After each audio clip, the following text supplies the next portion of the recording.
Mary's ധ്യാന കേന്ദ്രത്തിൽ നിന്നും പരിശുദ്ധ അമ്മയിൽ നിറഞ്ഞു നിന്ന സ്നേഹവും ശാന്തിയും സമാധാനവും സിസ്റ്റർ എല്ലാവർക്കും ആശംസിക്കുകയാണ്. സുവിശേഷം കോർത്തെടുത്ത ഈ മാലയിലേക്ക് നമ്മുടെയൊക്കെ ജീവിതങ്ങളെ കോർത്തിടുവാൻ പരിശുദ്ധ അമ്മ ഈ ഒക്ടോബറിന്റെ ആദ്യ ദിനങ്ങളിൽ തന്നെ നമ്മളെ ക്ഷണിക്കുകയാണ്. വിശുദ്ധ യോഹന്നാന്റെ സുവിശേഷത്തിൽ കാനായിലെ അത്ഭുതത്തെ കുറിച്ച് നമ്മൾ ധ്യാനിക്കുന്നുണ്ട്.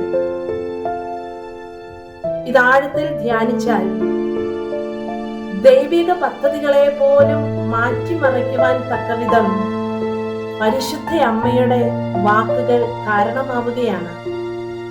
സമയമായില്ല എന്ന് ദൈവപുത്രൻ പറഞ്ഞപ്പോൾ അമ്മ പറഞ്ഞു, സമയമായി, നീ ഈ കുടുംബത്തിന് വേണ്ടതെല്ലാം ചെയ്തു കൊടുക്കണം.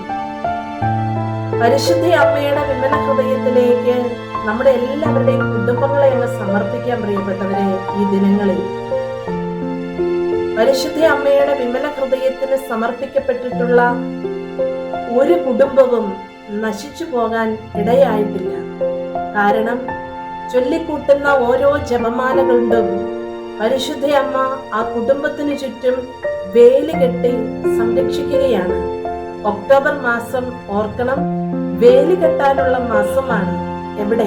കുടുംബത്തിന് ചുറ്റും, മക്കൾക്ക് ചുറ്റും, ജീവിത പങ്കാളിക്ക് ചുറ്റും, സാമ്പത്തിക ഭൗതിക മേഖലകൾക്ക് ചുറ്റും, അതിലുപരി ആത്മീയ ജീവിതത്തിന് ചുറ്റും വേലി കെട്ടി സൂക്ഷിക്കേണ്ട മാസമാണ്. അതിനു വേണ്ടിയിട്ടാണ് പരിശുദ്ധ അമ്മ നമ്മളെ എല്ലാവരെയും ക്ഷണിക്കുക. സെന്റ് മേരീസ് ധ്യാന കേന്ദ്രത്തെ സംബന്ധിച്ചിടത്തോളം പരിശുദ്ധ അമ്മയുടെ ആത്മീയ ജീവിതത്തിന്റെ ഉത്സവങ്ങളിലേക്ക് കടക്കുന്ന മാസമാണ് ഒക്ടോബർ മാസം. കാരണം അമ്മയുടെ നാമം സ്വീകരിച്ചിരിക്കുന്ന ഈ ധ്യാന കേന്ദ്രം ജപമാലയുടെ വഴികളിലൂടെ നമ്മളെല്ലാവരും നടന്നു നീങ്ങുമ്പോൾ നമ്മളിലേക്ക് ഈ സെന്റർ വഴിയായി ഒരുപാട് കൃപകൾ കുടുംബങ്ങളിലേക്ക്, ജീവിത മേഖലകളിലേക്ക് ഒഴുകിയിറങ്ങട്ടെ എന്ന് സിസ്റ്റർ പ്രാർത്ഥിക്കുകയും ആശംസിക്കുകയും ചെയ്യുകയാണ്. ഈ ജപമാല നമുക്ക് ആയുധമാകട്ടെ. നമ്മുടെ കുഞ്ഞുങ്ങളുടെ കരങ്ങളിലേക്ക് ഈ ആധുനിക കാലഘട്ടത്തിൽ വഴിതെറ്റിപ്പോകാതെ കൊടുക്കുവാനുള്ള ഏറ്റവും വലിയ ഒരായുധമാണ് ഈ ജപമാലയെന്ന് നമ്മുടെ കുഞ്ഞുങ്ങൾ മനസ്സിലാകത്തക്ക വിധത്തില് നമ്മുടെ കുടുംബങ്ങളിൽ നിന്ന് ജപമാലയുടെ ഈരടികൾ, നന്മ നിറഞ്ഞ മറിയത്തിന്റെ ശബ്ദങ്ങൾ ഉയരട്ടെ. പരിശുദ്ധ അമ്മ മാതാവിന്റെ വിമല ഹൃദയത്തിന് നമ്മളെല്ലാവരെയും നമുക്ക് പ്രതിഷ്ഠിക്കാം. സുവിശേഷം കോർത്തെടുത്ത ഈ മാലയിൽ കുടുംബങ്ങളെ, ജീവിതങ്ങളെ, ദേശങ്ങളെ, തകർന്നുകൊണ്ടിരിക്കുന്ന യുവഹൃദയങ്ങളെ, തകർന്നുകൊണ്ടിരിക്കുന്ന കുടുംബ ബന്ധങ്ങളെ നമുക്ക് കോർത്തിടാം.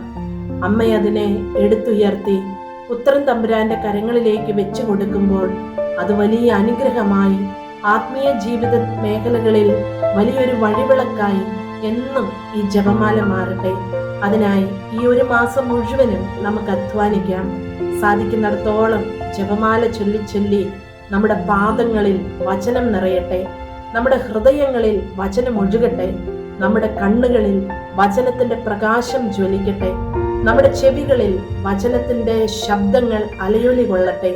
അതുവഴി ഈശോയിൽ മാത്രം ജീവിക്കുവാൻ വേണ്ട വലിയൊരു അഭിഷേകത്തിന്റെ കൃപയ്ക്ക് വേണ്ടി നമുക്ക് പ്രാർത്ഥിക്കാം. ആമേൻ. എല്ലാവരെയും പരിശുദ്ധ അമ്മ അനുഗ്രഹിക്കട്ടെ.